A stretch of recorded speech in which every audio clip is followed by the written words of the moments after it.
The Local Highlights. Former podcast guest Marcus Wayne has released an amazing new single titled Almost Home, 4 More Miles. Stream his new single on Apple Music, Spotify, and more. Here's a small clip of the song Almost Home, 4 More Miles.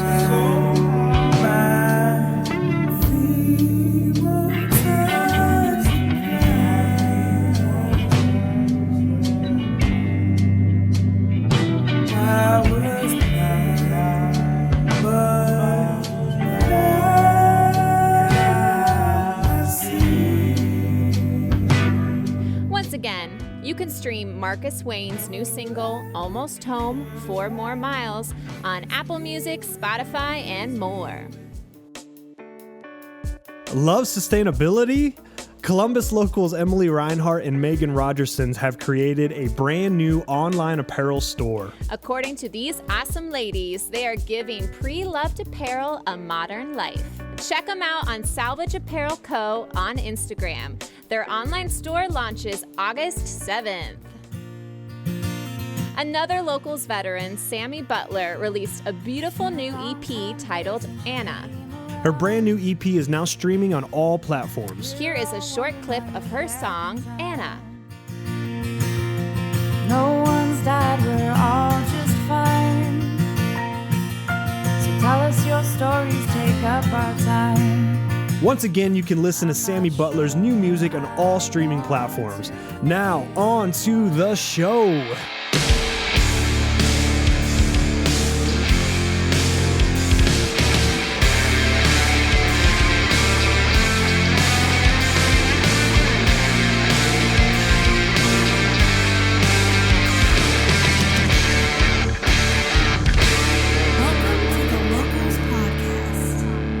Yo, what's going on, ladies and gentlemen? Welcome back to another episode of The Locals Podcast. I am your host, as always, Dave Baker. And I'm your other host, Lisby. And hey, if you're checking in for the show for the very first time, head on over to our Facebook, Instagram, Twitter at The Locals OH. You can also find our brand new website at www.thelocalspodcast.com.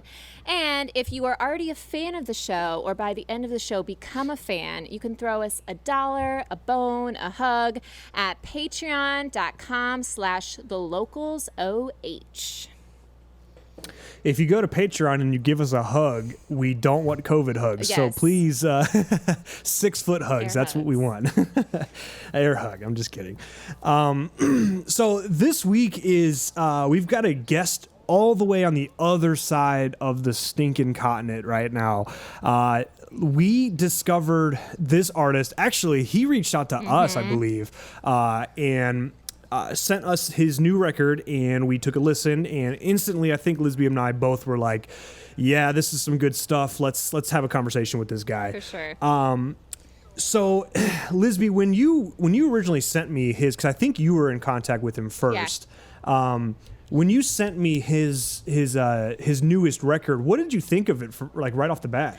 So I was immediately kind of intrigued because something about me that I'll be very honest with, I'm horrible at naming a genre, but I'm very good at having vague deja vu. I've heard something like this before. I know what this is, but it's not quite that. Yeah. So, I mean, he is just such a unique blend of, I first got hip hop jazz fusions because he uses a lot of saxophone and but then he has that more talk singing. So I was like, oh, could it be more of a different rap style? So instantly you were just thrown a whole different array of sounds, which then makes you more intrigued with him because there's always something different coming at you. You're always like, oh, that was awesome, or oh, I really liked that lyric. So there's so many different layers to his work that I love songs that make you listen, because nowadays, you get 30 seconds into a song and you could immediately switch to the next.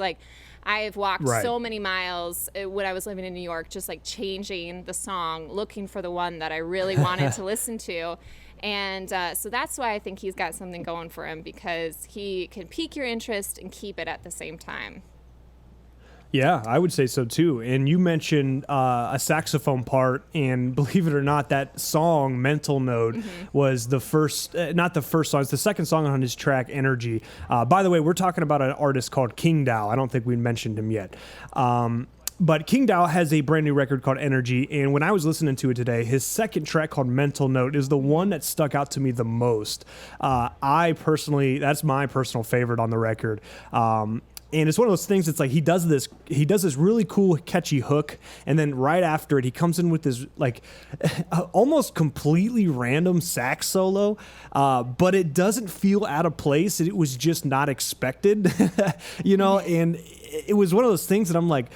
I don't know if I've ever said this on a show before, but when I put on Spotify and I'll just like play like a random playlist, that way I can discover new artists and whatnot. If a song comes on that I really dig, it makes me pull my phone out of my pocket to check the song title and who the artist is. That's when I know the song's good and I had to add it to a playlist or something. Mental Note was definitely the song that made me pull my phone out and go, hang on a second, what is this song? And take a look at it. I'm like, all right, Mental Note, let me take a mental note and write this song. Sorry, that's my cheesy deadlines coming out. But no, yeah. Mental Note stuck out to me, and I really, really enjoyed it. And when you were talking about labeling his genre and stuff, it's got this like any more of the term like SoundCloud rapper is obviously kind of like offensive, so I don't want to use that word. But he's got a little bit of like tiny little bit of trap rap in there with a little bit of indie rap. Like there's a lot of indie rap in there, which is great. I love it. Being a fan of indie rock and roll myself, it's cool to see somebody take a mainstream genre and kind of make it not as mainstream by doing like these indie things. Like you were talking about talk vocals and like talk rapping more. It's not like in a traditional rap sense. It's more of a, like you were saying, like a talk rap. Yeah. I don't think I've heard that in really not necessarily, I wouldn't say anything, but it feels new. It doesn't feel like a lot of people are doing what he's doing. So I'm really stoked on this artist, and I think he's going to be going somewhere. Looks like he's signed to a record label down here. At least on Spotify it says Records DK. I'm not sure what that is, but we'll have to ask him about that. So cool, yeah. Energy is out now if you want to check out Kingdow's brand new record. And I think we should just get him in here and talk to him. What do you think? Let's do it. All right, this is our conversation with Kingdow. My brain waves are getting really active, feeling the neurons coming with the practice. Working second up like it's magic. Do not half-assing it, spark it like matches. Putting the pressure towards the pen. They call me a poet, I know it, I gotta win. Always in the moment, I show it, I never sin. Stay sanctified like the Messiah, I am within. Always on her mind. All right, everyone. Welcome to this week's episode of the Locals Podcast. Today on the show, we have the multi-talented Kingdow. How are you doing today? I'm doing good. I'm slowly cooking in this heat right now, but, the sun feels good and I'm alive, so that's all that matters. I love that. Yeah. In your life. And so we were saying that here in Ohio, it's actually mildly cool today, but it has been like 95, like 93 degrees for the past week. So has it been that out there in like Seattle, Washington? Have you kind of had this just crazy heat wave all of July? Yeah, especially like this week, like it's been in the high 70s a lot, like 77, 78, which is pretty hot for Seattle. Okay. So yeah, we've been up there a little bit. That's crazy. It still blows my mind. Like when Lisby was texting me earlier today and was like, "Hey, can you reach out to this artist for some test audio stuff?" And I was like, "Yeah, no problem. I can do that."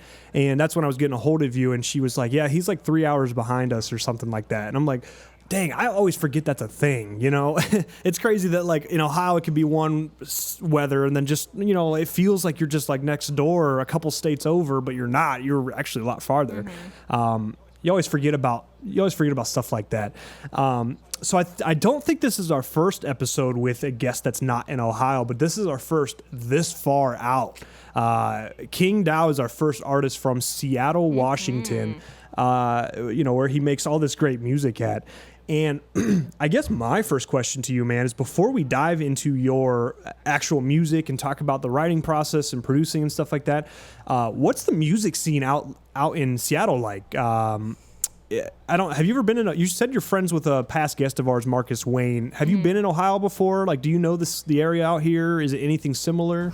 Yeah. Well, as far as Marcus, back when I went to college in Spokane, so I went to Woodworth University, this private Presbyterian college out there, and I was in the jazz band. And so my senior year, I think senior or junior year, we took a trip to Chicago, and there's like this Elmer's Jazz Festival, and then like after one of the showings, after all the bands performed and stuff, like we went back to our different hotels, and there's actually this girl. She asked me if I wanted to come to her room where a bunch of her choir friends. She was in jazz choir, so a bunch of her choir friends were just hanging out and stuff. So me and my friend, we went over there, and that's where I met Marcus, because that was his group of nice. choir kids. And they're visiting from Ohio from that, and that's where I met him. And so I didn't meet him in Ohio. I've been to Ohio before, touring with another band, but I met Marcus in Chicago. And then as far as like the Seattle scene out here, I would say it's pretty diverse. It's like everyone has their own style of doing things. I mean, you'll have your occasional people who are kind of following the influence of like what's been happening with the trap scene in the West Coast. But there is definitely, like, especially I guess in my age group, there is people who are experimenting with a couple of different sounds and whatnot. So yeah, it's interesting. Now, obviously there's no shows that everyone's doing, but everyone's been finding their own ways to do online streaming stuff and just cool interactive stuff via the internet to keep their audiences engaged. So yeah. Yeah. Oh, what a time. It makes so much sense that you say you were in jazz band. And I think I actually saw a picture. Did you play the cello? I played upright bass. So it's bigger Upright than... bass. That's yeah. what it was. Mm-hmm. Yeah. That's what I meant to say, because my uncle used to play it, and he was the one. He and my dad are major jazz fans. Like, we've been to Newport Jazz Fest, been to a couple jazz clubs Nice. in New York. My dad made a special trip to New York for one night. No, I'm sorry. More than that. He like drove in and like made it to the concert by 9:00, and then like parked in some. So major jazz fans over here, but that makes so much sense to me. No, yeah, for sure. No, Yeah, go ahead. I think so. No, that's okay. Go ahead. Sorry, I was just agreeing with Lisby. No, for sure. That's super awesome. Yeah, I love jazz. That was a big part of my musical growth and upbringing, for sure. Outside of other styles as well. But yeah, that's awesome. That's super cool. Yeah. So so you mentioned jazz obviously a couple times now, but you don't make. Well, I guess Lisby found some jazz influence in your new record and whatnot. What made you decide to do the more rap style stuff instead of pursuing jazz more, I guess? Yeah. Well, okay. So growing up, bass was my first instrument. Playing with my dad and stuff. I mean, I played drums, I played violin and things like that. Rapping came later, in the aspect of like in high school, I would always I had a friend named Mateo who lives out in California, and we would freestyle together for fun. And during that time too, I was also in the breaking scene in high school. But then when I got to college and when I was in the jazz band, I met a bunch of friends who are within jazz who liked similar music like me. Like we all grew up listening to jazz, but we liked hip hop and soul and other stuff. So one of my first producer, who I still make music with to this day, Jonathan Bumpus, he's a trombone player, but he's also a producer. And so we would just get together and like freestyle and make songs, but not really do anything with them. But we would always talk about like seriously making songs together after we graduated college. And then back in 2018, he sent me a beat, and he's like, "Hey man, I think you should really you should write something to this." And that song became my first music video and my first album. So back in 2018. So yeah, that's how it came about. And the reason why I chose to go that way too is because I realized rap, or especially just like using my voice and like becoming more of an artist more than a player, was the best way that I could express all parts of myself. Because when I would play bass, I felt like I was just a bass player. Like it was fun and like I learned a lot, but like I would be in all these different bands and I'm not really honing my own skills and creating my own self-worth. So when I really decided to just pursue my own musical career, that gave me more freedom to combine everything about myself: the dancing, the bass playing, and the rapping. So yeah. No, it makes me it actually makes me really proud of myself, only because I consider myself very like not pop culture educated. But when I was watching some of your music videos, I was like, is he breaking right now? Like, he's really good at dancing. I did not know this as well. Like, I had only listened to your music before, and then I watched your music videos, and I was like, what the heck? Can he dance as well? Like, yeah, I was blown away. So for, I guess, for myself and for listeners who do not know, what is breaking? Break dancing is basically it's think of it as like acrobatic dancing in the sense of you're doing all these different, you're spinning on your head, you're doing kicks. Martial arts has a lot to go into it too, and it's married with hip hop. The idea of break dancing and hip hop, they both. Okay. Yeah, because you have the 5 elements of hip hop, right? So there's breaking, which is break dancing. There's graffiti. There's DJ. There's MC. And I'm forgetting the last one. I think I said graffiti. But yeah, so breakdancing came hand in hand with hip hop back in the 90s. Nice. Okay. Yeah. For some reason, I was thinking breaking was something different from break dancing. I guess that's why I asked. I guess I'm not hip with the the terminology. No, right yeah. No, you're good, man. Yeah, Uh, they're the same thing. Breaking is just the slang or term of saying it. Yeah. No, and that's cool. I guess I learned something today. Like I said, I was just like, maybe is this a different? Like, is this not full on break dancing? Is this just kind of like an in between? Because like I said, you're not actually break dancing. You're breaking. So I didn't know if it was. Doesn't matter. This is my dad brain and how I work. Nah, you're good, man. So I guess just to play off what Lisby asked you with the breaking stuff, how does that go hand in hand? Like, what made you do? Like, have you been doing breaking all your life, or is this just a new thing because of the music? No, yeah, I've been dancing since I was a kid, man. Break dancing on my own from watching YouTube videos and stuff. And when I got into high school and met friends who really did it too. But the thing is too, like, I consider myself just a dancer. I'm not a break dancer. I'm not a pop guy. Like, I create my own style of dancing. I'm pretty influenced by by the French twins, the Lay twins, and they created their own style of dancing, what they call new style. And what I do, it's king style. So it's just basically like my influences all wrapped in one, but adding my own flavor to it. So yeah. Dancing I've been doing since I was a kid. I guess I would say like dancing was the first thing I did as a kid, nice. and then music, and then of course rapping came later. So yeah. So would you consider yourself like a quadruple threat, because you can sing, dance, create music, and play an instrument? Yeah, I definitely say I'm a big threat. I've definitely meshed everything well, because I used to struggle with like, man, like I always felt like I had to pick, but then I realized like, no, I don't, because a lot of my favorite artists never pick. They put it all together, like a Michael Jackson or Prince. So yeah, that's a good comparison. So asking along those lines too. So one of my issues with music and in general is just kind of like, I can play guitar. That's probably the best thing that I know how to play. But I can play a little bit of piano. I can play the drums, bass. I can pretty much play anything you put in front of me. But I guess it's one of those things. It's like not necessarily a quadruple or a triple threat or whatever. How do you prioritize, since you decided, okay, I'm not going to pick and choose the breakdancing or the songwriting or the videos or whatever. How do you pick and choose the priorities of each? You strictly just, we're focusing on music, and then we kind of do the dancing when it comes to the videos. Like, what do you think is, like, what would you prioritize that? Sorry, that was kind of a weird way to say that. No, yeah. It's basically along the ladder. So when I'm writing the song, it's about the song.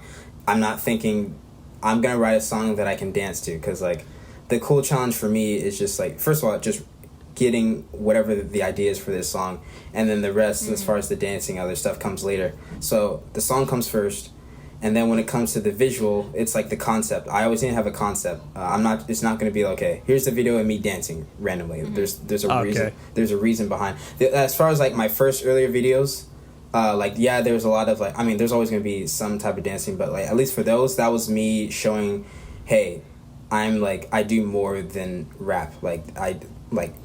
I can combine the rapping with the dancing and the artistry all in one. So that was what I was showing with the first couple of videos. And as time progressed, that's when the concepts behind them really came together. That's why with Bond, now you're seeing, okay, here's King showing like his softer side, right? Showing the communion with a woman, right? But there's also the dancing aspect. And then with Mental Note, then you'll see, okay, yeah, there's dancing, but King's showing like the industrial, underground side, incorporating like my break background and just the idea, the thought-provoking ideas behind the message visually.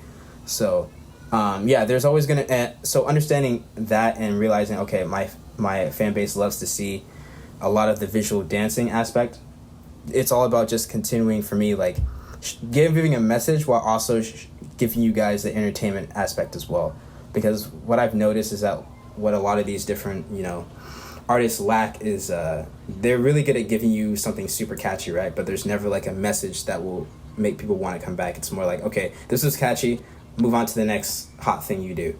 Whereas for me, it's like, I'm going to give you something that's going to entertain you, but it's going to force you to really double back and try to figure out the special meanings behind what's going on. So it goes song, and then when we come to the visual, all right, let's think about these dancing or whatever the concept is. And because I'm all about the message, both in word and in visual too, because they all go hand in hand. Yeah. That's such a good business model. Yeah. Appreciate it. So it's really interesting to hear you say that, because you think very along the lines of my fiance. We were watching a show, Cowboy Bebop. I'd never seen it before. I love it. Dude, I fall in love with your husband more and more as you talk That's about awesome. it. He's an awesome person. I love that he goes, show. I have to. We love talking about these show. You like that show? I love that show. Yeah, I have a Cowboy Bebop, Samurai It's so Champloo. good. Yeah, super good. He and I have to say, I don't think this way. So this is him. He thinks like you, where he watches the show and he goes, okay, what went into making that show? Like, what was everyone's role, and like what were they trying to say, and like that weird subtle scene, like what is the exact backstory behind it? And so that's why, again, it's such a good, if I can say, business model, music model, or just model in general, to again get people engaged and then keep people engaged. So bravo. Thank you. Appreciate it. I have to say for that. Thank you. Yeah. Yeah. No. So I'm kind of the same way, talking about what Lizzie. That's the second time I've done that. it's I hate okay. that. No. Let me start this over. I can't do that. It makes me feel weird. I'm just so used to being called so many different nicknames. It's all me. Oh my God, I'm so sorry. Anyways, that's one of the things that I like you and your fiance Will. We have in common. Like when I sit down and watch a TV show, I'm the same way. Like movies, TV shows, even video games. Really, I'll pull up IMDb and I'll be like, all right, who is the director? Who wrote this? Who did the score? How did this? And how did they put it together and whatnot? Just because I'm thinking about it, and this has nothing to do with what we're talking about, but there's a show on Netflix that you guys both should check out called Kingdom. And it is not Kingdow, Kingdom. That's a bad joke. And it's a Korean film. I think it's South Korean. And it's like set in like older Korean style, like, there was lords and kings and things like that. Anyways, it's about them and like a zombie plague that happens. Now, when you think that, you're like, man, another zombie movie. Is this gonna be goofy? But they do a very, very good job of not making it a traditional zombie movie or show. It's so good. I know what you're talking about. You do know what I'm talking about? Oh, yes. Did you guys watch it? You did? Oh my goodness. It's insane. Yep. It is insane. It is so good. But Kingdow, man, if you have got the to. chance, check that show out on Netflix called Kingdom. It is fantastic. You can watch it in dub if you want, but I watched it in the Korean language and just read the subtitles. I don't know. I wanted to dive into their culture more, so I just left the language alone and just read it. I feel like it gives it honestly, I feel like it not being dubbed lends more towards the horror side for it. because now you there's like that sense of not knowing 100% like what they're saying or what they're doing. You're just reading what they have, translated it to say. But anyways, we were just talking about picking stuff apart, and it reminded me of that show. That's dope. So check that out if you got. Yeah, that's dope. Yeah, check that out if you got some time. No, man. I will. Awesome. Yeah, that's fine. I think I did try to like attempt to watch that a little bit, but then I just didn't. But I'm glad you brought that up because I will try for real this time. Sounds nice. It's definitely. Have you ever heard the saying where people are like, "You got to give TV shows a 3-episode try"? I haven't. You ever hear that before? I haven't heard that one, but I kind of get that. Yeah. There's a couple people who in my personal life who have said like, all right, man, listen, when you watch a show, you can't just watch the first one because sometimes the first episode is just trying to set the whole story up and it might be boring, and the rest of the show would be worth it. King, what you were saying about Kingdom is the same way, man. I turned on the first episode and was like, all right, I don't know if I'm going to be into this. And I just kind of shut it off in the middle of that episode. And then like a month later, I was like, oh, I never did kind of finish and give this an honest try. I put it back on. And next thing you know, I'm 2 seasons in and I'm loving the show. Heck yeah. So you always got to give your shows 3 episodes. I like that. Yeah. So check that show if you got some time, man. But so dialing it back to your music and stuff. And one of the things that I do a tiny bit of producing on my own, but my buddy Steven, who we mention about all the time on the show, he produces. That's like basically his second job. He makes some decent money from doing that. And this is my question to you: one, do you produce your own beats? Like, is that all of your own original content, or do you work pretty closely with somebody who is kind of like your right hand man when it comes to this music? Right. Yeah. No, I don't produce my beats. I definitely work with producers. Marcus has been one of them. For quite a bit of those songs. Jonathan Bumpus has been my main producer. He's been on every single project I've done. And then a couple others, Dre 808 comes to mind, and Top Hat. So yeah, I do work with the producers. I co-produced one song of mine, one of my earlier songs, back in 2018. I've thought about doing more co-producing as far as like adding my bass lines to a lot of my stuff. I know my main producer's been saying I should do that. Yeah. So that's definitely an avenue I guess I'll definitely, work with. Because there's a lot of cool money that goes into being a co-producer or producer in general. So, but no, as far as producing, that stuff's way too hard, and I have too much on my on my hands to go down that road. But I definitely, I prefer collabing with people more. It's in the sense of like we both help each other with the strengths we have. I'm the artist, you're the producer, so I'm gonna let you do your job while you let me do my job, kind of thing. I like that because a lot of artists will go into the studio and not have that mentality. They'll be like, "Hey, this is my song. Don't add your spice to it." And in my mind too is anytime I write a demo of any kind and I bring it to Steven, I'm like, hey, I've got here's the skeleton of my song. I'm absolutely in love with this, but let's make this 10 times better. So if he's got this crazy cool drum idea or even a guitar lick or vocal line or anything, I'm always, and I encourage artists like Lisby even too, when you're in the studio, let your producer produce, man, because that is their job. They're there to make you sound good. So if you're really sold on this vocal line and he's like, dude, it just doesn't sound good, man, let's change this, and you're like hard-headed about it, then you're stuck with the bad line just because you loved it and it could have been better, but that's cool though. I like to hear that. Yeah, sorry. Just a quick story. When I was first learning the whole world of music production, which I'm still a baby at, in New York, my producer actually had a producer that we had a phase where we would do group sessions, and then at the end we would be working with oh no, am I going to forget his name? I'll remember it, hopefully. He did some songs for Alicia Keys, so it was cool. Really, really cool to work with him. And he has this weird studio way off in East Village that no subway would go to, but it was awesome. But even that, a producer, my producer was like, I need him to be at that last session because we've been tunnel visioning this song for so long that we just need one last professional opinion to make it not perfect, but to make it what it is. We need someone who hasn't listened to it, who hasn't focused on it for so long to hear it fresh and say, I get where you're going with that, but maybe you guys should really revisit that. And I think that's the reason why I reached out to David, because I was missing like a community. I was missing the community of artists that I was able to be a part of. So. Yeah. I've mentioned this on the show before, but I've never actually played anything. I want to show everybody the difference between working with a producer. So I'm going to play a short clip of a demo of my song called Something to Say, and then I want to show you the producer's version of that song. So here's the demo. Here we go.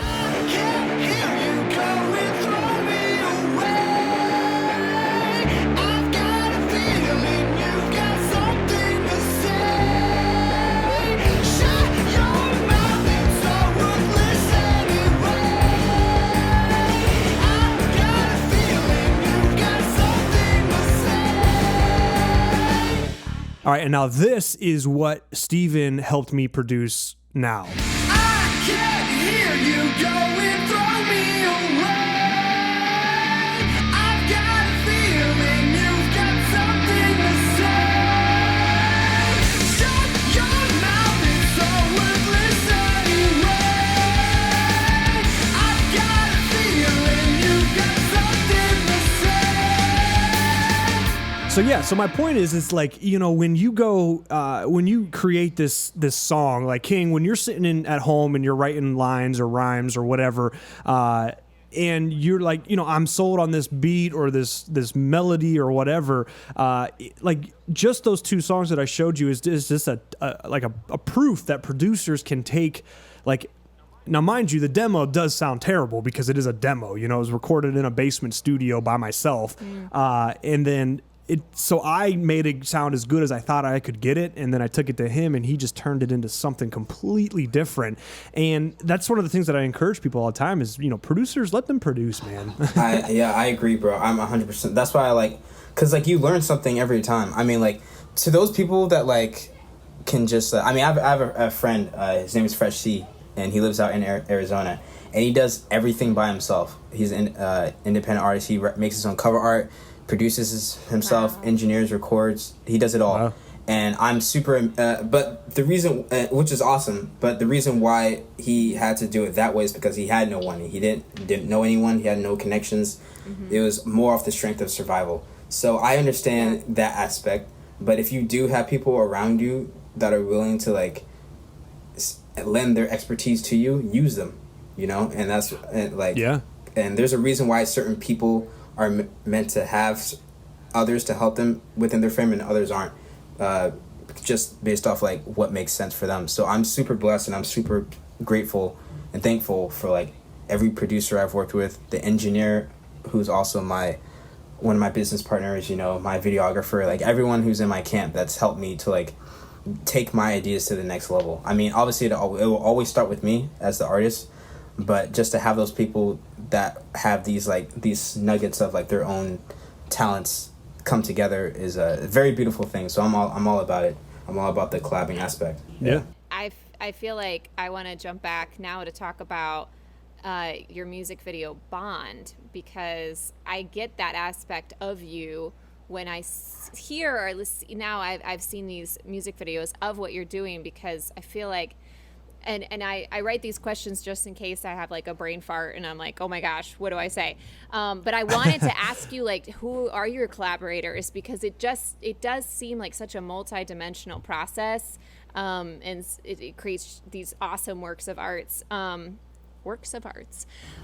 works of arts. Just to add to Lisby's question is that your collaborators and you guys mesh so well.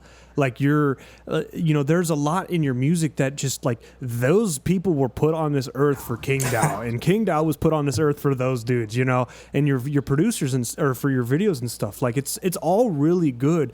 Like sometimes you go to a studio and you don't get a producer who like you mesh with, but at least from what we've heard, you fit this chemistry with your collaborators perfectly. But yeah, I just wanted to add that to it because when she brought that up, I was like, you know what, that's a great point because there's just something about your music that feels tight. Appreciate that. No, I appreciate you guys. Yeah, thank you. Yeah, so as far as like you mentioned the Bond music video, so my guy Zach Purnell, we went to high school together. He's the videographer for that video. He also has produced the majority of my videos except for a few. Nice. Vivo was someone else. Mental Note was another person. Shout out Lucas Olga who did that one. But yeah, Zach has been the guy who's done the majority of that. He did my first music video, Bond, and he did Bond. And then Christina, who is the actress in Bond, she's a good friend. She's a big supporter of what I'm doing that I met during this quarantine. So I forget what the question was, but basically, I just all wanted good. to know about that music video because I loved it. So, Okay, yeah, anything yeah. you want to share? Yeah. Yeah. So as far as that music video, how that came about, I mean, I definitely like the song. I had this song ready like back in the fall before the project came, but like as thing about the song, I knew that was gonna be the song where I showed like my softer side, and I definitely want to have a female in that to help me portray this beauty of love. So I never like I wasn't scouting or anything as far as like who I want to be in it. It just all came naturally. I mean, like I would go live on my Instagram like literally every day, just like talking to my fans and stuff, and like watching other people I follow go live and connecting. And then I watched Christina's live one time, and she was just telling me how she liked my music. So then I kept going on when she would go talk to her, and then we went live together, and then we started talking and hanging out, and we did TikTok videos together and took photos and stuff. And I was like, hey, do you want to be in a music video? Because she's a dancer too, and she loves dancing. So that's how that came about. And then I reached out to my friend Zach, and that was our first video we did together all year, because the last video I did with him was like the spring of last year. So that was our first video this year together. It was dope. I mean, we did it all that same day. The way Zach and I work is that like, I mean, I would text him my concepts, and then we'll just get together and experiment and try different things. And like I always come with like a pre-planned thing, and he also will always help me like further that. I'm all about like I'll have what I want to do, but then if you have anything else that can add to it, throw that in. So like we definitely co-directed with that. And then Christina also threw in her 2 cents of like what would be like really cool, I don't know, like just like really cool like visuals, like okay, here's a beautiful like way to look at each other and stuff. And the three of us, it was just super organic, and I think we portrayed it really well, because to this day people think Christina and I are still dating or dating. It's just super funny. But no, yeah, she's a really good friend. So it was really awesome. And the cool thing about that video too is that so later on this year I'm going to be dropping a documentary, which is going to be it's going to be just following like my musical journey from the end of 2019 up until now. And the Bond music video, and this is funny, this is the first place I'm saying this, the Bond music video is definitely going to be a catalyst throughout the whole documentary, because there's a lot of like there's at least 30 minutes of behind the scenes raw footage from that session.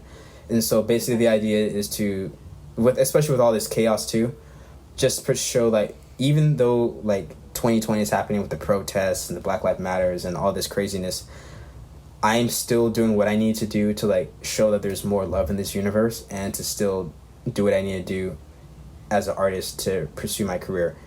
And then going back to the reason why I chose to drop the video back in the spring was because like I saw what was happening with the world, and I was like, okay, there's too many like negativity online, so let me just drop this video out here and just show people there's still like love is the main thing we need to be focusing on. So that was the main message behind that song, that visual. And it worked. I definitely think it's definitely one of those people's favorite songs, and I'm super proud of it. I'm just gonna keep, like I said, via the documentary, keep showing the message, using that as a catalyst.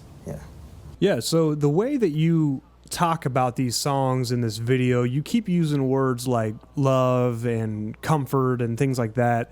I guess my question is that you seem to have a very romantic, I don't know if that's the right word, you've got this kind of, oh man, what's the word I'm looking for here?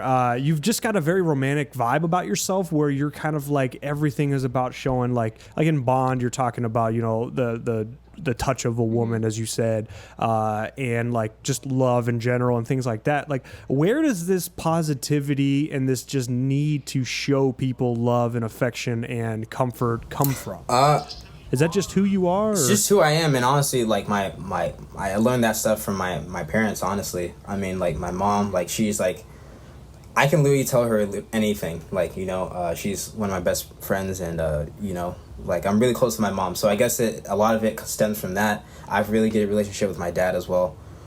Even though it may not seem like that in some of the songs that I'll write, but like we're super tight as far as like, because he was the first musician in the family, and like I grew up playing music with him, and like we have that bond going on, and so my parents just taught me how to like love people for who they are, not what they look like. So I grew up definitely having these life lessons, and just treating people the way I wanted to be treated, because I definitely like I realized quickly like love is way more contagious and can definitely counteract hate for sure. I was never an angry person. I mean, as a kid, like I would have angry issues like any kid would. And I would have like get in my feelings when I felt like people did me wrong. But then I realized like a lot of people's issues or whatever's going on with them has a lot to do with themselves, not necessarily you. So when understanding that, when I'm comfortable with who I am, that like what people have to say about me doesn't ultimately matter because I know who I am. So yeah, that's where a lot of this comes. Like I understand like the self-worth and the just knowing what I'm here to do. So that shines through. I if I can, just because I'm dying to know the meaning behind this, kind of going off of the lines of when you say in Bond, all I need is your love and I cannot be a dove. Was it did I hear that right? Is that the lyric from Bond? You almost had it, yeah. So all I need is your love, and I can be a dove. And I can. Yeah, okay. I can. Yeah. Because I was so curious, and you said, and I can't. I thought you said, and I can't, and I was like, that is such an interesting, like, kind of juxtaposition. But now that makes perfect sense because you're like, yeah, I can be a dove, and I can own that. And as you were saying, I can be soft, I can be warm, and there's this side of me, and there's that side of me. So. Love it. I'm curious here so there's a part of we're going to get onto some kind of heavier stuff here in just a moment, but before we do this, I kind of want to know, both King and Lisby, do you guys have any lyrics that you've written that you are just absolutely proud of, that are some of the best? It can be a line, it could be like one phrase, anything you can think of where you were just kind of like, you know what, man, I wish I could put this line in every song. Anything you can think of off the top of your head? Oh gosh, I'm trying to. It's okay. I have so many unfinished songs, so I feel like mine would be from one of those. Yeah, me and you both. Think. Can you think of anything, King? For me, like, because I'm always trying to outdo myself. I like everything I do. I don't think I've ever made a best line. I definitely think. Like, as far as Bond, that's definitely been, like, the one that's connected with people the most, which is I'm super thankful for. And I do that's definitely one of my favorite songs I've written, too. So I wouldn't say it's the best, but it's definitely the one I think that I'm proud of as far as, like, helping unify people. Yeah. And I do have a lot more songs coming with some really cool lines that I'm proud of. They're just not out yet, but they will be out soon. Yeah, I don't know. I'm literally, because what I've learned just from like talking to different supporters of my music and stuff, like you never know what you do, even if you think like, okay, that's definitely the worst thing I've written or made, but it's always going to touch someone. So when someone shows you a different perspective on something you wrote, it's like, wow, okay. Like I had a friend, they said they meditate to my music, like they didn't care about the bad mixing of the older stuff. They like, that was like, that's the best. Yeah, I was like, that's the best compliment I've ever gotten. And so that made me realize it's like, I'm glad I was never that artist who like deleted some older music because I have some better mixing stuff. Like I keep everything because I know there's always going to be something that's going to touch someone. And so as long as whatever it is, and you'll never know unless you leave it there. So yeah, I agree with that. Yeah, I can't say this. I can't say who this artist is. Because it's still in the behind the scenes works and stuff. But there is an artist that I'm friends with who may or may not be doing a new like remix of all the songs from like high school. Oh wow! And all the stuff that he put out that like got his name, big for when he was that young. And I got a text message the other day. It's like, hey, we've got this idea. We're thinking about redoing all these old songs. What do you think? And I was like, dude, I actually had an idea to do that too, where I took some of my favorite songs I wrote in high school and put the original track first, put the redo second, and then just go there and call the songs the shitty songs I wrote in high school, and just like have it as like a redo album or whatever. Like that. But yeah, but it's one of those things that's like I'm not that in love with those songs for me to want to waste the time and go to a studio and fix all that. Yeah, there's a lot. I've never. That's the thing about me. I've never been that artist that's like, I plan on remixing everything. It's like, I get it, like, as artists, there's always something we could do better and stuff, but my thing is, like, that's the best I could have done, and this is how I felt, and this is how it needed to be for the time it is. Because, like, us as fans of music, we have, like, songs from different artists we love that are, like, one of the top artists, and they have, and them talking about, like, yeah, that could have been better, but to us, that's, like, one of their best stuff. So, like, just think about it that way. It's like, okay, yeah, let me get my ego aside and just like let it be, because it could always be mixed better. It could always be, there's always something. Yes. So it's never gonna be perfect. True. And I don't want it to be perfect anyway. Have you? Sorry. Yeah. Yeah, of course. No, you're fine, man. I interrupted you. My bad. I was just gonna ask, have you ever? So I'm like at the end of putting this song out, like finishing it up. And my question is that every time I go to the studio to finish the damn song, we add 10 more things to it. Have you ever been stuck in the studio where you're just like, and Lisby, I guess, I'm sure you probably had this, but just gotta cut it. Have you ever been in the studio where you're like, listen, we have to stop messing with this song because we're just never going to stop adding stuff to it? I mean, yeah, for me, it was more like, let's put this the way I wanted it before, because we either took something away or left something. Like, for example, like with Bond, a lot of my ad-libs, my engineer, he didn't, like, he kept the ad-libs out on the all I need, and I was like, no, dude, you need those ad-libs. And he's like, I thought it was doing too much. I'm like, no, bro, because it's too simple. Like, I want the people to understand, like, because that adds to the rhythm of what I'm saying. And then I think in Strive? Yeah, Strive, there's another thing too, like, where when I'm saying yeah, there's one that was out of time, and me being a bass player, like, I can't listen to things out of time. It's gonna piss me off. It pisses me. It pisses me off, even in my own music. So I'm like, all right, dude, take that line, like that last out. And he's like, well, you gotta leave some human in it, blah blah. And I was like, all right. But I thought about it, I'm like, no, this is gonna be 99% perfect. If I leave like that, I'm like, dude, you have to say that. No, I'm not releasing this. And so he did it. And I was just like, and I'm like, whether those like little things that people notice or not, like, matter to me, it mattered. And I know, like, okay, this is exactly how it needs to be. And like, yes, there's always gonna be other stuff that could have been mixed better, whatever. But I'm just glad that, like, the finer, minute stuff that is gonna help the listener was there. So yeah. I think that shows that you are so in touch with your music, though, because half the struggle when I was first learning how to sing was like me hearing the mistakes that I was making. And now, like, that's my problem. I listen to any song and I was like, ooh, she was really flat there. Like, okay, wow, you could have really been, and it's like one note and it's over. But like, to you, it's your song, so you're super picky about it.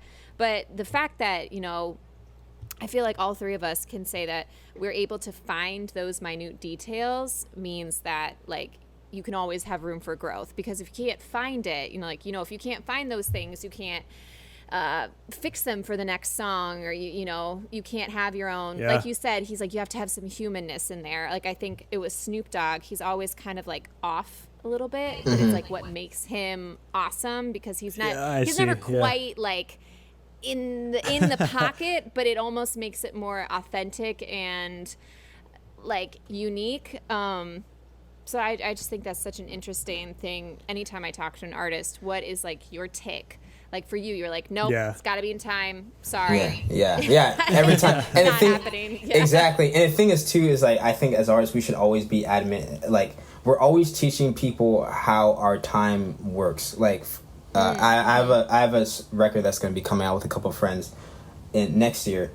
And when we were collaborating on the song, it was a feature for one of our friends, but he was having us on it, and my ad-libs are very different. They're super intricate, right? Like the way I do yaz or anything rhythmical is different. Like, so it's like for people who are working with our engineers or whatever, like it's cool, but it's definitely hard for them to understand. So I'm always like ready to have to explain that when I need to. So I remember when we were putting together the I guess the roadmap to send to this engineer who was going to mix it for us. He's like, King, your yas, they sound off to me. Like, are they supposed to be here? And I was like, no. And I sang it to him. He's like, oh, I see. So it's like we really always gotta, cause like I'll be the first one to own up if I'm off, and I'll say it in, like I'm not too perfect to think that I like, cause we all mess up, but like 9 times out of 10 I know what I'm going for. Actually 10 times out of 10. So like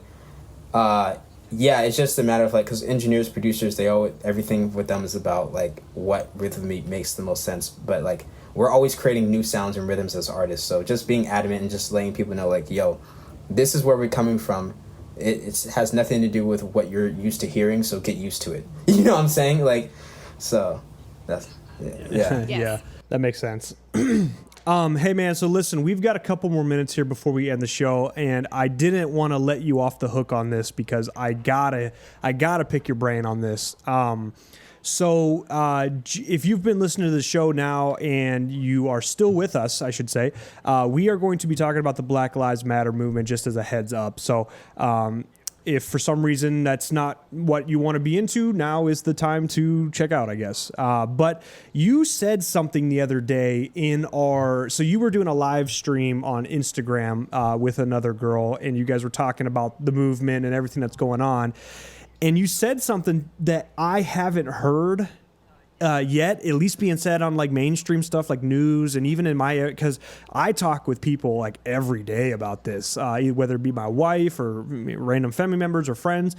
And the point that you brought up was I have never heard of before. So I messaged you and was like, dude, is it okay if we talk about this during our episode? Because I gotta have you pick your brain about this. So I will say what I remember you saying, and if I'm wrong in any sense, feel free to correct me. But you made the comment about the protests surrounding George Floyd's death would not have happened had we have not been in quarantine. Like the unrest, the burning of place, looting, rioting, all of the whole 9 yards. If I'm butchering that, please correct me, but I'm pretty sure that you said that if we were not in quarantine and bored, we would not have felt the need to go out and riot and demand change right this second. Can you talk a little bit about that? And please correct me if I've said anything No, wrong. yeah, that's right. I remember that. Yeah. Yeah, dude, I definitely think like to this magnitude. So you got to think about like before the quarantine, before all this, things like this were already happening. The shootings of black people, right? The killings of people on all forms, and we would occasionally see it on the news and all this stuff. But it was very desensitized. It was super normal, and that was because like people were so busy with their own lives. You know, like no one was really watching the news like that. Like unless a celebrity passed, no one cared. But now that everyone's literally at home, right? We have nothing to do but to be on our phones, but to like see what's going on. This was the perfect opportune time for the government or via powers that we may not know of to basically throw something in our faces to make us react the way they want us to react, to get out and protest, even though we're supposed to be on quarantine. It's all the agenda to be like, okay, now that you guys are disobeying this lockdown we created by protesting, coming into groups, right, spreading this virus. Now this is the time to inject you with the vaccine. So the idea is using racism, right, using the separation, using cops, blacks versus whites, whatever, as the way to keep us divided and angry. That's when they can really go in behind the scenes and implement their real agenda, which is basically just to depopulate us and just to make us become more of the robots that we're always meant to be for them. So, and now, do you mean as a whole, like as a population as a whole, or just as like a certain race? Population as a whole, because the idea is like we've been having this battle of race since the end of time, But the thing is like people on like a higher threshold of like just thinking and like wealth and whatnot, they don't care about that stuff. I mean, like they use that as a way to keep us divided, so we're not doing what we need to be doing to get on the same level as them financially and spiritually and all that stuff. And they realize that. So to them, they're just laughing behind the scenes, like, look at these guys going back and forth between each other and with the police, when in reality this is a whole distraction and a curtain, or this is a gaslighting among us, right? Just to basically silence us. The mask represents silence and keeping away your freedom of speech and perspective. And at the same time, we're canceling each other out, right? We don't like listening to new perspectives like this. People are easily triggered, and that is just it's a ripple effect, and it's just more easy to be controlled. You're more controlled when you are angry and confused and unwilling to basically hear new perspectives or think for yourself. So I really think it's important that people really like ask themselves why this is really happening. Why is it that we've been taught what we've been taught, and that why race has always been the catalyst to keep us divided?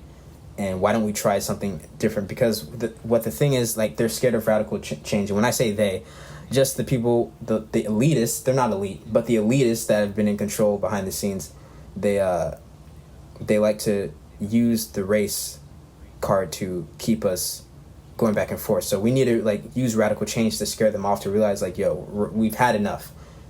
We've had enough, and we need to be as militant, way more militant and more unified. And that's how we can break this system of via racism and, people being in financial, instability and everything. So it may seem hard, but at the end of the day, it starts with people looking inside themselves, figuring out who they are. And that's when the real change will start. So, and loving each other, loving your neighbor, whether you guys agree or not, and finding that common ground, for sure. Yeah. Wow. Can I ask one question, because to the listener, he is in Seattle right now, and I believe very much like Portland, there are a lot of protests still happening. And you mentioned that you think we need to be more militant. Are you saying that the radical change that we are protesting for now, we need to continue to push forward with? We need to continue to be like hard hitters on that, and that is how the change is going to happen? Is that am I understanding your character or the word militant correctly? Yeah, when I say militant, I think we need to be way more strategic, and like the same way we have these discussions, right? These these exchange of ideas, we need to be having that a lot more behind the scenes and doing things to reach certain legislators and people in power, and just really banding together. And as far as the protests, I really think we need it. The thing with protests and the thing with groups, it's always about one group. We're not looking at the people as a whole. The only race that matters is the human race, and we all bleed one color, red. So I really think, like, we all understand Black Lives Matter, but we also need to understand that the lives of everyone matters as well, and we need to be fighting for equality for everyone. Because the more that we play this team, right, where like we've been victimized the most, we've gone through it the most, all it is just really worrying about ourselves and not really worrying about each other. And like people will like, oh, that's a communist way of thinking, but it's like, well, as a parent, you're always going to be thinking about your kid. You're not just thinking about what's best for you. You got to be thinking about this person that you love. So even though we may not know each other and everything, we all breathe the same air, we all drink the same water. We need to like focus more on what really matters, because money doesn't matter. None of this stuff matters. What matters is how we live our lives, how we make sure it's good for the next generation, and until we move on to the next realm of living. So yeah, I really just think that people just really need to look inside and figure out ways to like love each other and just fight for the bigger picture. We've been stuck on the same outdated thinking for way too long. So it needs to change. Yeah.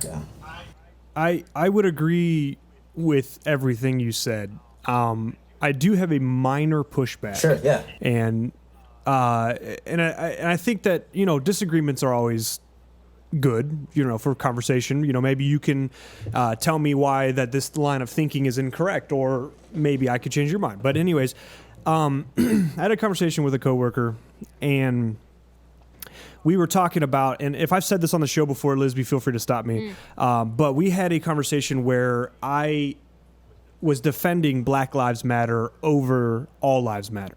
Okay, and let's put aside the political standings of both sayings, okay? Because we know that typically All Lives Matter is a Trump saying, and then obviously Black Lives is more of a Democratic side. So let's just put that aside for a second. So I think that each and every person, at least in this phone call, and maybe the majority of America, can agree that yes, all lives do in fact matter. Right. I don't think that we are incorrect in saying that. But as we said in past episodes, that term is very tone deaf. Right. So this is what my pushback is like, let's imagine we're all on a boat. Right. And the boat gets 10 holes in the side. OK. And the front of the ship starts going down. In my mind, I'm thinking, OK, of course, you want to get all the holes patched up. But the first thing to get that ball rolling is to get the hole patched up that's not filling with water just yet. You know, let's close up the holes, work our way back. That way we can potentially save the full ship. The reason I say that is because, like, we have been dealing with racism for so stinking long that you'd think it would have been over by now. I mean, we're 2020, you know, and it's still a thing, you know. You have to wake up in the morning and worry about what's going to happen today. You know, Lisby and I do not.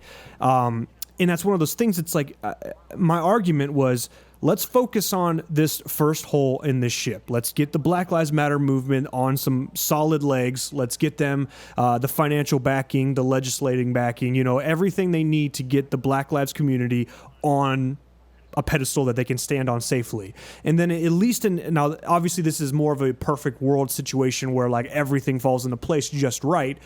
In my mind, you would think that like once we start passing legislation and started accepting the black community for what they are and who they are, and start passing things that would provide the equality, you would think that like the women's rights and the LGBT community's rights would kind of start to fall into place to where now we can, like, you don't have to necessarily agree with what the other like group is saying or thinking or doing, but at least we can tolerate it. You know, because it's just one of those things. It's like everybody will claim to be so tolerant of the other person, and then in reality they're not.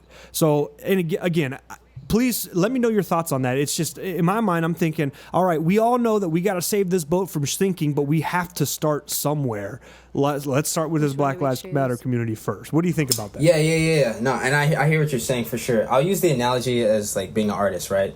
We all know the music industry is shit to a degree, right? Like it's been like the way it's been, seriously, the way it's been molded throughout the years, you know, like it's always been used to screw artists over, right?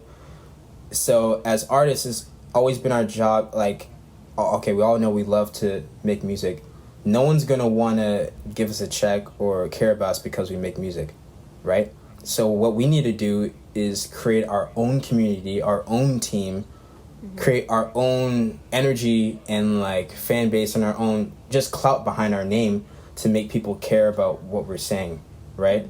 And I think the same goes for like the black community. I really think like we needed to put the matter, we need to put the, and I personally, like, I see myself more than a black man. Like I'm a human being having a dimensional, like, of course, you know, 5-dimensional being having a human experience. You know, I think that's the same for all of us. We're all gods and goddesses. But if we're gonna go with that social construct, as seeing this as a black issue as a black person, I really think the problem has always been that we're always looking for a reparation. We're always looking for someone else to do something for us that we won't do for ourselves.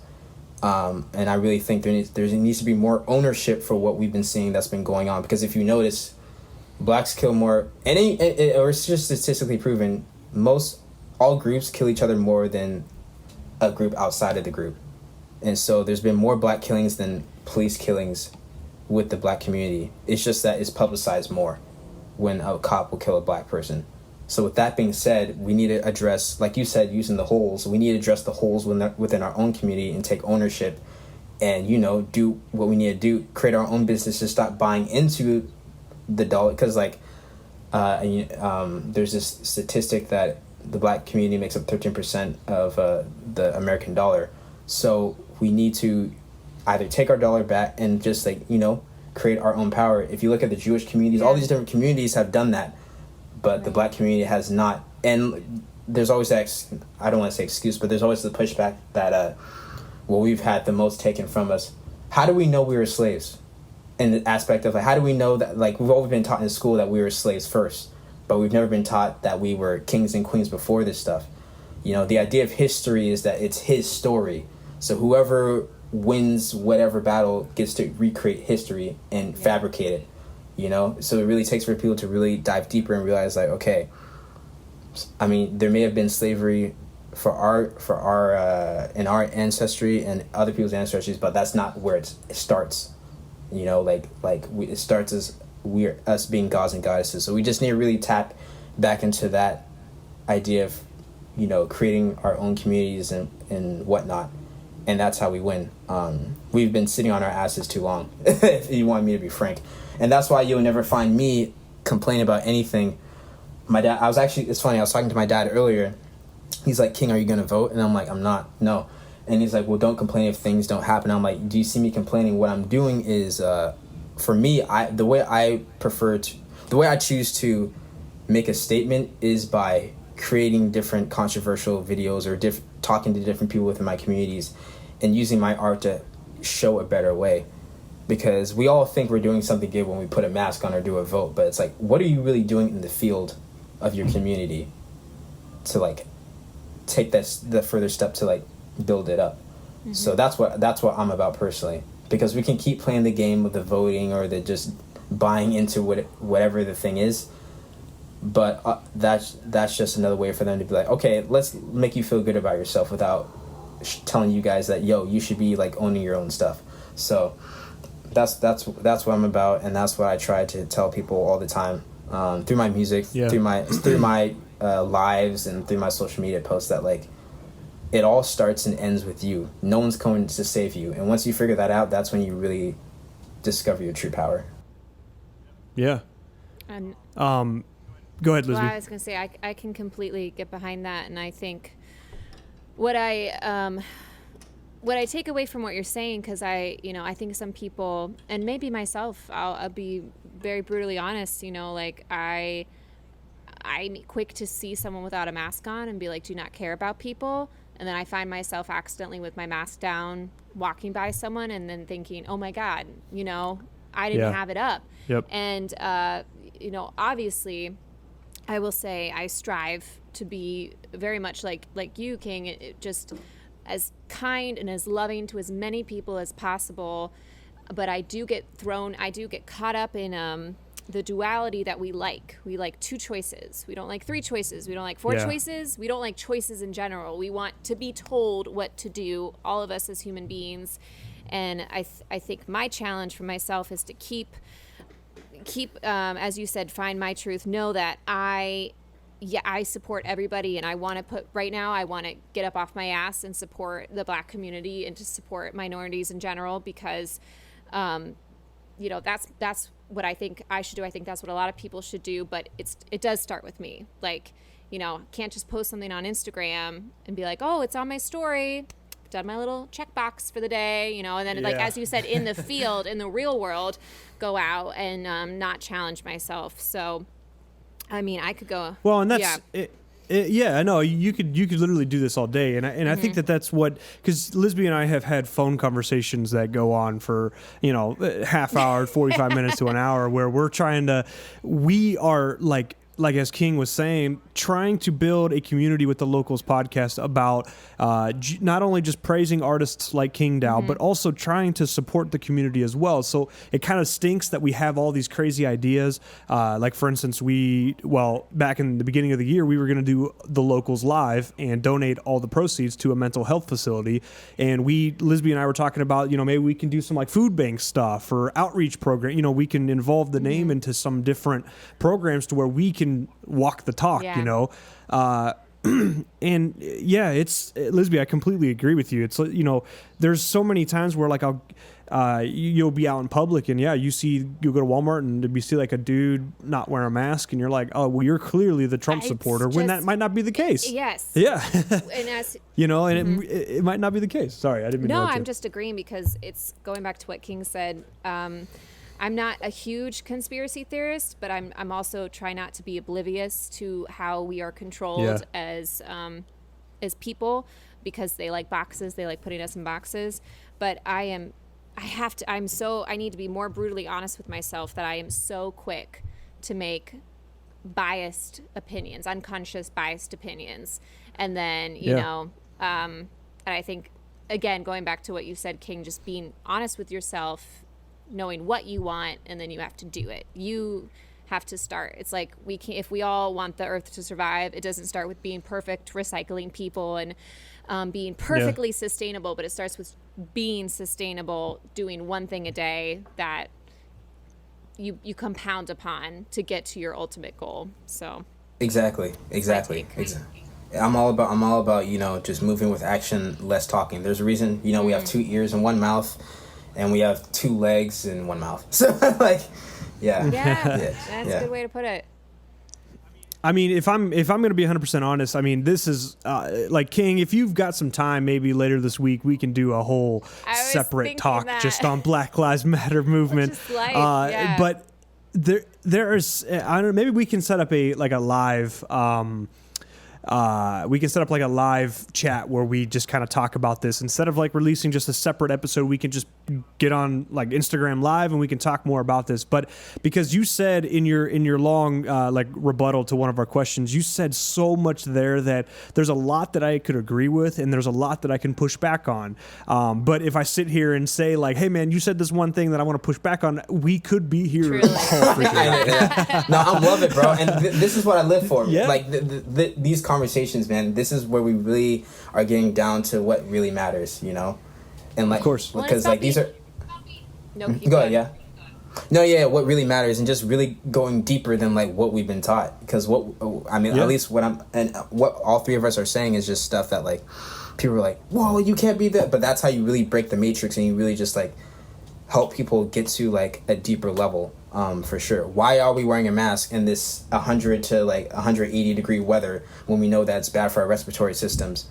Why are they making us do this all the time? And what's really going on here? Like, just really asking why. Like, because we've always been like programmed to like comply, and if you don't comply, then you're part of the problem. You're a Trump supporter or whatever the thing is. So yeah. I'm all about just really just taking the veil off and helping people get to that red pill and stop living the fantasy. Of course. Yeah. I love the Matrix, the references here. I might have to go watch that movie now. No, same. But no, man, yeah, like I said, you said so much there that we could, like I said, I could push back on a lot. I'm sure you could push back on things that Lisby and I say, we're not 100% agreeing with everything you say, but you do like provoke thought, which is something that I think is necessary, because I mean, Lisby, just the way, especially how she was responding to some of your stuff, just kind of already showed that she's like, holy crap, there is way more to, like, we thought we had the answers figured out. And now that we're kind of like, we're thinking about it, like, you know what? There's still some more thinking we got to do, But I appreciate your words, man. They mean a lot to me, and I'm sure they mean a lot to Lisby as well. You definitely have put some stuff on my heart that I got to think about and kind of pursue some more. Again, there's us three could just dive so far into politics for so long. I'm with it. With it. Yeah. Yeah. But again, this whole episode obviously was meant. I just wanted to get that little take on the Black Lives, because you said that one point that kind of I hadn't thought about before, and I was like, man, you know what? You're probably right. Everybody was bored. We all got to relive that experience, that I shouldn't say experience, but that traumatic event that happened for George Floyd, and everybody just had time to go riot, and everybody who's living paycheck to paycheck or day to day now had no job to live day to day for, so they're like, let's go, do a thing. And I think like I said, do I agree with that mentality 100%? I don't know, but I'm not going to say you're wrong. You've given me something to think about and something to research and something to kind of dig for, you know? And I appreciate that, man. Anytime I can talk with somebody about politics or social issues and they can make me think about it, then you've got some mad respect for me, because I've had too many conversations where people just agree with me and I'm tired of it. Stop agreeing with me. Start telling me I'm wrong about stuff, please, because we got to Not for sure. we got to have these conversations. It's about being honest with yourself, but it's also about being like honest with each other, you know, about I saved a video on my Facebook page about how it said teaching the younger population, I will include myself in that, to stop being so offended by things. And they say being offended is not, the way they described it was like diversity. Being offended is not like a downside of diversity. It's a positive side of diversity, because it means there are more things in the world for you to be taught, or, you know, to be challenged by. So the idea that you are offended is not necessarily a bad thing, because it just means your world is being challenged, and when we're challenged, we grow. So. Yep. But anymore, we want to have the love that you, King, and I think we all have for everybody. We want to show that, and sometimes we want to show that so much that we end up doing harm sometimes, rather than being positive, because we want to agree with everyone. Because if you agree with someone, you must love them, right? And it's like there is tough love in the world. It's just hard. It's hard.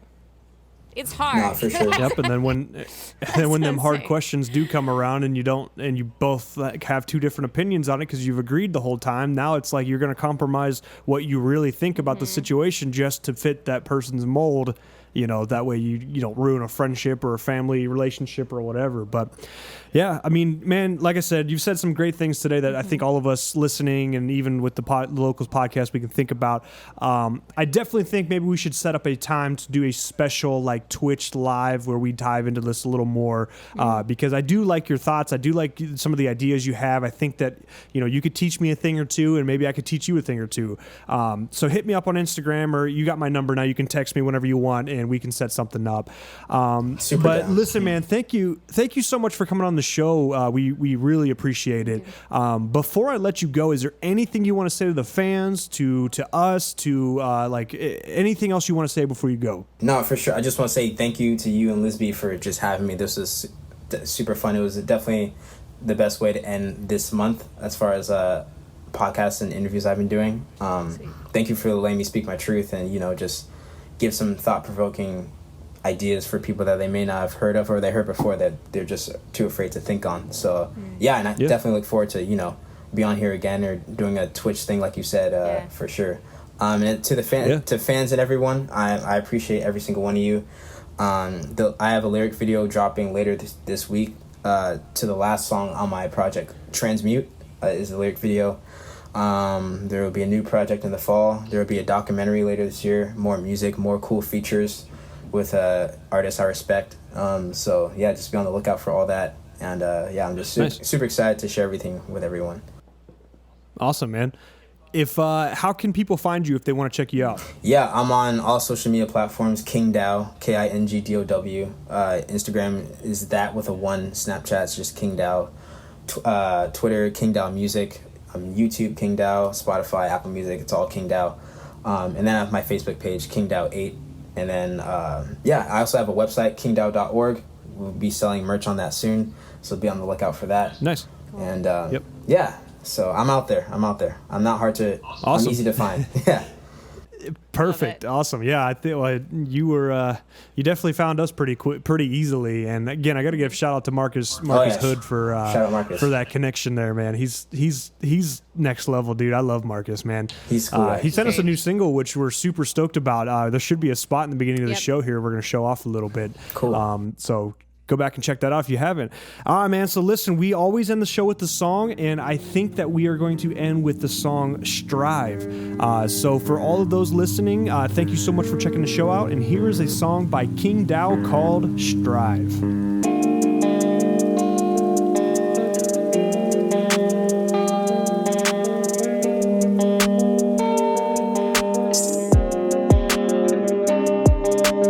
I'm not dying.